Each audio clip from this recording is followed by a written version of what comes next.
economía, todo este dinero que proviene de la corrupción, que proviene del tráfico, que proviene del tráfico de armas, del tráfico de personas, y bueno, es todo esto, ¿no? El presidente Nicolás Maduro hace un llamado a que cesen el tema de la corrupción y dice que van a perseguir a todos estos corruptos, pero es el presidente Nicolás Maduro quien no rinde cuentas al país y nosotros no sabemos cuánto dinero, por ejemplo, entra en petróleo en Venezuela, cuánto entra en minería. Entonces, ante un ocultismo como este, ¿cómo puedes pedir tú que se haga, que sepamos quién es el corrupto y quién no es el corrupto? Entonces simplemente se pretende hacer una especie de show, podríamos decirlo así, de que bueno, él es el corrupto, él es el malo y se le atribuye a una sola persona, pero quién es el responsable de poner a ese compañero o a esa compañera allí, quién hizo la designación de estos corruptos y estas corruptas que actualmente están allí. Hay mucha información que todavía se desconoce en torno al escenario de corrupción. De hecho, desde Transparencia Venezuela se ha solicitado que se den detalles a la ciudadanía venezolana de cuánto se perdió de Petróleos de Venezuela, de quiénes son los responsables desde las altas esferas, porque, bueno, hubo algunas detenciones por allí, pero, por ejemplo, el titular de la cartera de Petróleos, Tarek El Aissami, no se sabe dónde está. No, hay mucho hermetismo en cuanto a ese tema y es importante destacar que, bueno, hay muchas preguntas sin respuestas en la actualidad. ¿Cómo desde el Movimiento Unidos por Venezuela se buscaría avanzar en el escenario de la corrupción o más bien combatir el flagelo de la corrupción? Fíjate, nosotros hablamos de utilizar la tecnología, ¿no? Si nosotros logramos tener un gobierno tecnológico, podríamos tener unas cifras claras y cada venezolano y cada venezolana podría entrar, por ejemplo, en una página web y saber cuánto petróleo se vende, en qué está gastando el dinero un funcionario o una funcionaria, un ministro o una ministra, y así podríamos eliminar, por ejemplo, o tratar de prever el tema de la corrupción. El tema es que en Venezuela no hay números y al no tener números de absolutamente nada, cualquiera puede ser corrupto y llevarse el dinero sin saber ni siquiera cuánto dinero se está llevando.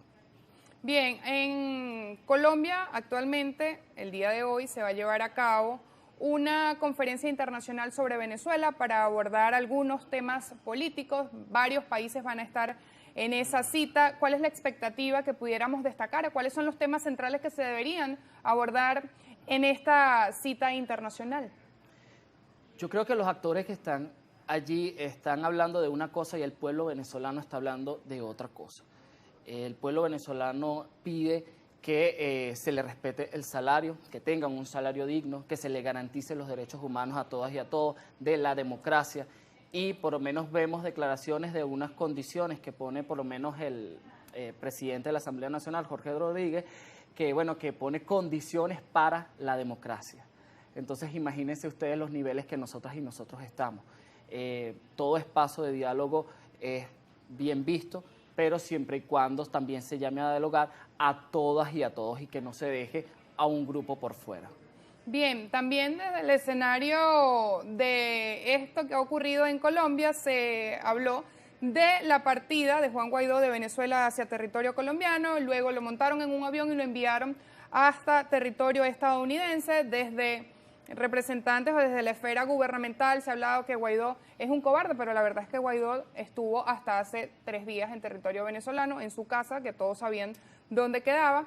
¿Cómo se ha abordado el escenario hacia los políticos en Venezuela y cómo lo ve desde su movimiento Unidos por la Dignidad en la actualidad, sobre todo el escenario de lo que llaman algunos perseguidos políticos? Nosotros respetamos lo que hizo Guaidó. Si él decidió irse por su familia, respetamos y es respetable lo que hizo. Pero sí lo que queremos decirle al pueblo venezolano es que esta candidatura de Tamara va a garantizar que no haya persecución. El que nosotros logremos ganar la primaria y ganar unas presidenciales contra Maduro sería la garantía de que nadie se va a perseguir. Ninguna persona por su opción política debe ser perseguida. Y nosotros creemos más bien que todas y todos debemos ser invitados para la construcción del país que queremos, del país que soñamos como venezolanas y venezolanos. Nosotros no podemos ir a una transición simplemente dejando o apartando a una gente o creyendo que vamos a exterminar a un grupo de personas. Nosotros creemos que nosotros debemos reconocer al otro y a la otra y convidarlos a que construyamos este país que queremos siempre bajo una visión con la garantía de los derechos humanos, con el máximo desarrollo económico, con la máxima inclusión social posible y, por supuesto, tenemos que reinstitucionalizar todo este Estado. Uno de los cuestionamientos que se hacen desde la ciudadanía venezolana es el accionar del Consejo Nacional Electoral. Desde el movimiento se confía en el ente rector, se espera participar en esas elecciones primarias con este CNE e ir a un proceso presidencial con este CNE. Bueno, fíjate, nosotros formamos parte de la mesa técnica en la comisión de primarias y que se le hizo la solicitud al Consejo Nacional Electoral para la ayuda para estas primarias, para la colaboración en estas primarias. Y queremos decirle al pueblo venezolano que con máquina o sin máquina nosotros vamos a ir a una primaria, porque creemos que realmente el consenso tiene que pasar por estas primarias y nosotros vamos a hacer la garantía de la democracia en este país. Y después de esto, bueno, tenemos que irnos con el Consejo Nacional actual que tenemos para hacerle frente a lo que es el presidente Nicolás Maduro, si es él el candidato, no sabemos todavía si es el candidato. Y si no es Tamara Adrián la candidata que resulte electa en las elecciones primarias, ¿a quién apoyaría el movimiento Unidos por la Dignidad?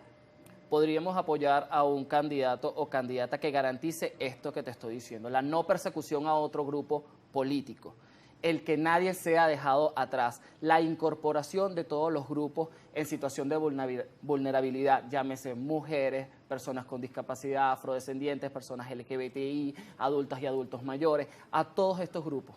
Señor Campos, tenemos participación de la audiencia a través de la red social Twitter. Queremos compartir con usted algunos de los comentarios y preguntas para que responda de manera breve. Por favor, escribe @chiche581, el margariteño. Buenos días. Este señor utiliza el mismo vocabulario oficialista, apoyo a cualquiera que luche por una Venezuela libre, pero debe ser de las formas adecuadas. Dice, ¿conoce el término detrás de la ambulancia? Le pregunta. Conozco el término detrás de la ambulancia y por eso es que decimos que nadie puede ser dejado atrás. Históricamente grupos han sido dejados atrás y eso es lo que nosotras y nosotros no queremos. R. Soto 2008 escribe, buenos días, el invitado parece un niño engolosinado con un caramelo, piensa en una Venezuela sin justicia, o sea, piensa en un borrón y cuenta nueva y ya viene mostrando una posible impunidad para estos criminales y corruptos. ¿Qué le responde? No, cuando nosotros hablamos de una transición también hay justicia en esa transición. Cuando hay violación de derechos humanos debe haber justicia. Lo que estamos hablando es de que no podemos perseguir a las personas. ¿A qué me refiero en este sentido? No podemos discriminar a otro compañero o a otra compañera por un simple hecho de tener una opción política distinta a la nuestra, que es lo que se ha hecho en este país. Se ha tratado de polarizar a dos grupos y llevarnos de hermanos a hermanos a la guerra, a un campo de guerra. Eso es lo que no puede pasar en este país, pero la justicia tenemos que tener justicia para poder garantizar una democracia en nuestro país. ¿Cómo se garantiza la justicia en estos escenarios, por ejemplo, de corrupción o en la confirmación de delitos de lesa humanidad en nuestro país, entendiendo, por supuesto, la polarización que se vive en la actualidad y que si hay una transición política, pues esto se tornaría un poco más complicado? Fíjate, aquí hablamos nosotros de una reinstitucionalización del Estado. Tamara es una experta en derecho comparado y en derecho constitucional. Creo que debemos hacer una serie de reformas que garantice el tema de la tecnología, de utilizar la tecnología para garantizar que no haya tantos hechos de corrupción en Venezuela, de que todas y todos podamos tener cuentas claras de lo que se hace en nuestro país, entre otras cosas.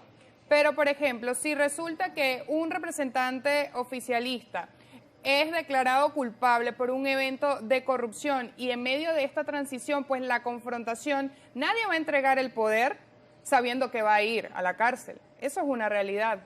¿Cómo se haría en este escenario? ¿Cuál es su planteamiento, el planteamiento del partido político Unidos por la Dignidad ante este eventual escenario? La justicia tiene que existir en todo país. Si no tenemos justicia, entonces no vamos a tener nada.